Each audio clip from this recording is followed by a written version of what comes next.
Сьогоднішня розмова на рахунок пенсії. Вітаю вас, шановні підписники і хто перший раз зайшов на канал.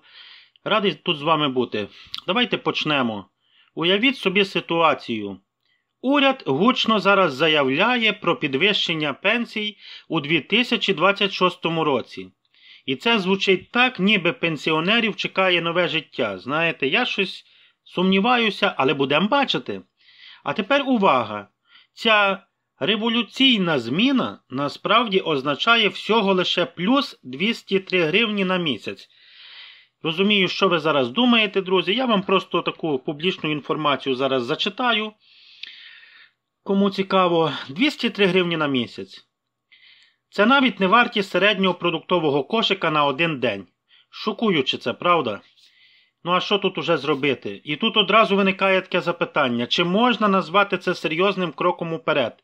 Чи це лише красиві цифри на папері? Давайте будемо розбиратися з цим трошечки глибше, бо тема справді стосується мільйонів українців, є й хороші новини, а ще особливо тих, хто сьогодні живе лише на свою пенсію. Таких людей є дуже багато. І це все шкода. Кабінет міністрів уже затвердив бюджетну декларацію на 2026 і на 2028 рік. У ній прописано ключову зміну. Прожитковий мінімум для непрацездатних осіб зросте з 2361 гривні до 2564 гривень. Емоції я ваші розумію, сам маю зараз такі емоції. Тобто маємо додатково лише 203 гривні. І хоча звучить, ніби держава дбає про пенсіонерів, насправді підвищення виглядає більше так символічним. Адже від цього мінімуму напряму залежить мінімальна пенсія, соціальні виплати, пенсії по інвалідності та військові пенсії. Усі ці категорії отримають однакове зростання і ті самі 203 гривні. Це і є суть так званого підвищення пенсій 2026. Що це означає конкретно для різних груп пенсіонерів? Давайте, друзі, розберемося зараз. Соціальні пенсії будуть дорівнювати прожитковому мінімуму, тобто 2564 гривні. Мінімальна пенсія за віком теж виросте на ті ж 203 гривні. Бо вона безпосередньо дорівнює прожитковому мінімумі. Ті, хто має понаднормовий стаж, отримають трохи більше. Якщо зараз один рік додаткового стажу приносить 23 гривні 61 копійку, то після змін буде 25 гривень 64 копійки.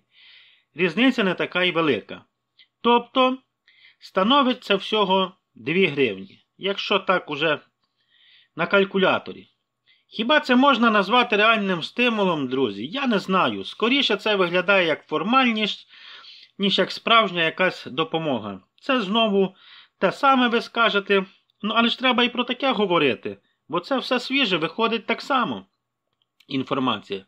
Пенсії по інвалідності також зростуть, адже вони розраховуються від базової пенсії за віком. Залежно від групи, від 50 до 100%.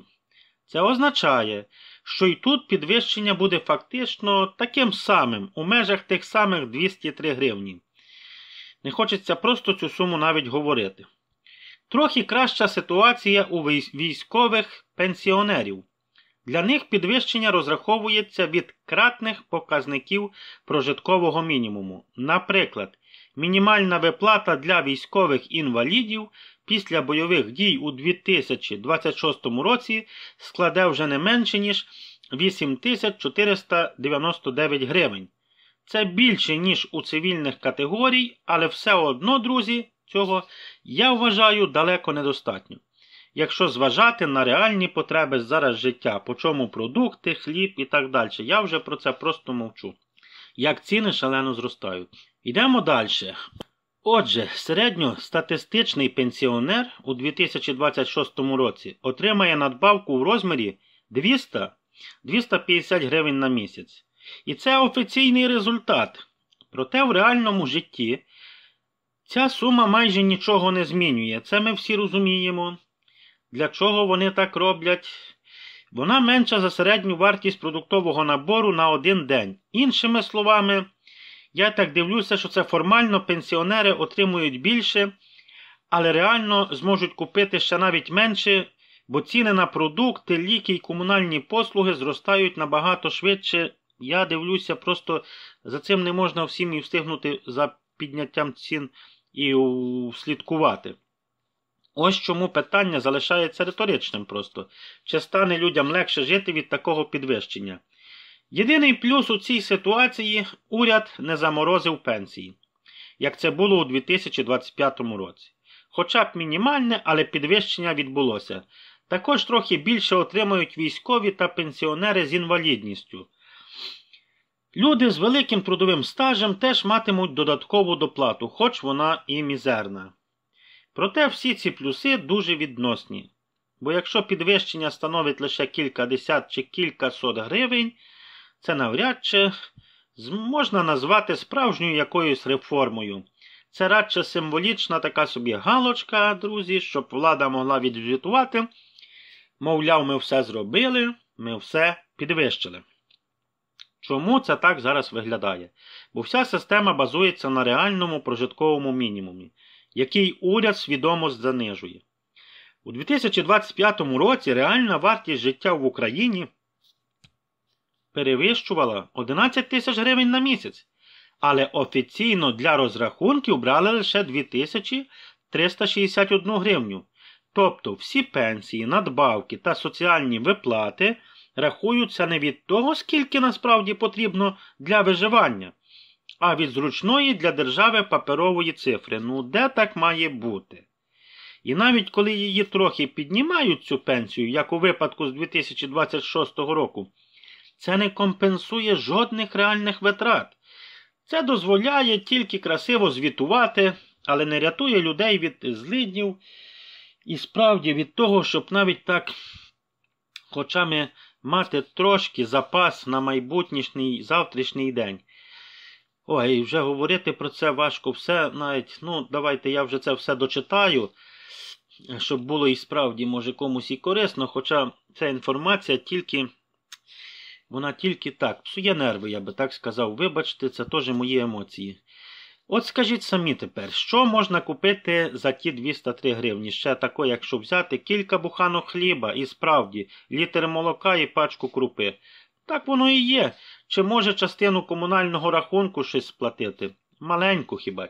Очевидно, що ці гроші не здатні суттєво змінити життя. Тому питання і звучить так, чи можна назвати таке підвищення справжньою реформою? Думаю, що не можна. Це швидше виглядає як спроба, замилити очі і показати хоч якийсь рух уперед. Краще нічого не робити в такому випадку. Це моя думка особиста. А що далі? Якщо Кабмін не перегляне саму формулу розрахунку прожиткового мінімуму, у 2027 році буде та сама ситуація, чи як? Знову невеликі надбавки, які не покривають ані інфляції, ані реального зростання цін. Влада може спробувати просунути нову ідею. Це накопичувальна пенсія. Це означає, що кожний працюючий українець мав би самостійно відкладати собі додатково на старість. Але чи реально це з нинішніми зарплатами, коли люди ледве доживають від зарплати вже до зарплати тієї ж? Чи можуть вони ще й відкладати з того всього? Та це велике дуже питання. Якщо систему не змінити, то пенсія залишиться лише символічною такою допомогою, а не реальною гарантією спокійної старости. Це дійсно, це трохи вже і страшно. Підсумовуємо, друзі, давайте. Формально у 2026 році пенсії, вони то зростуть. І це факт. Це можна сказати, що підвищення, воно і буде, і не буде. Воно буде на 203 гривні. Воно добре ніби і так, що і пенсії виплачують, нема що казати, але підвищення це невеликі такі. Але чи це в дійсності стане від цього підвищення комусь легше жити, це риторичне, нехай буде вже питання. Напевно, відповідь вже очевидна. Це чергове підвищення, яке добре виглядає лише, у звітах, цифрах і на паперах. Але не вирішує головної проблеми для людей – це бідність пенсіонерів. Вибачте, мушу так сказати, бо я за таких людей дуже переживаю і я їх ціную і поважаю. Так само, як і всіх людей, звичайно. Але наші пенсіонери, кому є помогти, то добре, кому нема, друзі, та й як бути.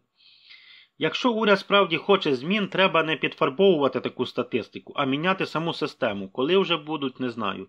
Треба рахувати пенсії від реального прожиткового мінімуму. Забезпечити чесний перерахунок для всіх, а не лише для таких обраних, знаєте, судді, прокурори і тому подібне. Бо поки що простим пенсіонерам додають по 200-300 гривень і вважають, що цього достатньо. Насправді ж потрібні глибокі реформи, які забезпечить справжнє пенсійне забезпечення Україна. Нехай це робить, а не лише красиві звіти для телевізора. І головне, ми маємо розуміти, без вимоги реальних змін нічого не буде. Люди не повинні задовільнятися символічними надбавками, бо це не реформа, це ілюзія якась виходить. Ми маємо вимагати чесних і справедливих кроків, які реально поліпшать життя. А інакше вся ця історія, вона зводиться до того, що на папері, друзі, урядовий бюджет 2026 виглядає оптимістично, вибачайте, а в реальності пенсіонери залишаються сам на сам із бідністю. Кажуть, що про тему на рахунок пенсії, там добавки, надбавки говорити можна постійно. Можна, друзі, хто хоче, той слухає, кому вже це все надоїло, можете і не слухати, я вас прекрасно розумію. Але якось і мовчати теж то недобре. На каналах мається це говоритись, бо час від часу так і до цього йде добавка інформації і корисна. Теж нема що казати, добре почути і хвилинку чогось корисного, і це може багато в житті допомогти. У мене на це вже відео все, я так підобрав вам саме таке, що зараз головне про це би вам почути. Хто був, я дуже дякую вам за увагу так само від себе і був радий з вами бути. Я буду випускати тут відео завжди про огляд новин. Хто хоче, заходіть, слухайте, може щось знайдете і корисне. Відео завжди, звичайно, на свіжі теми. Я минулі теми не піднімаю навіть. Завжди свіжі новини. Так що, я буду старатися. А ви вже дивіться, як вам хто до вподоби. Я стараюсь, буду казати так, як є. Теплої ванни нам не треба, добре, аби була гірка правда, аніж кажуть, солодка брехня. І говорити, друзі, теж треба, бо мовчати вдома, сидіти, то теж, що то дасть. А так поговорити, отак послухати вам, а мені підготувати інформацію, також з вами отак поспілкуватись. Щиро дякую, хто пише коментарі. Друзі, я вам щиро дякую, радий завжди читати коментарі. Я відписую на кожний коментар майже, просто на кожний відписую, але трошки може пізніше, бо часу теж так бракує. Але я відписую. Хто хоче, пишіть коментарі, свої думки. Все, радий з вами бути. Вже зустрінемося і почуємося в наступному відео.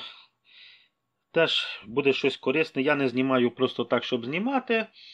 Я буду щось старатись завжди, щоб було корисно. Всім не догодити я розумію, але хто розуміє дійсності так само, що я стараюся, то мені нічого такого не треба, ні лайок, так, ні вподобайок за те. Якщо хочете, я вдячний класти, то кладіть. Але мені дійсності і приємно вже теж тако стає, бо я розумію, що скільки я таким людям, що не мають де взяти інформації, можу донести так само щось зробити доброго. Все тоді, на все добре, почуємося вже в наступному ефірі. Щасливенько вам.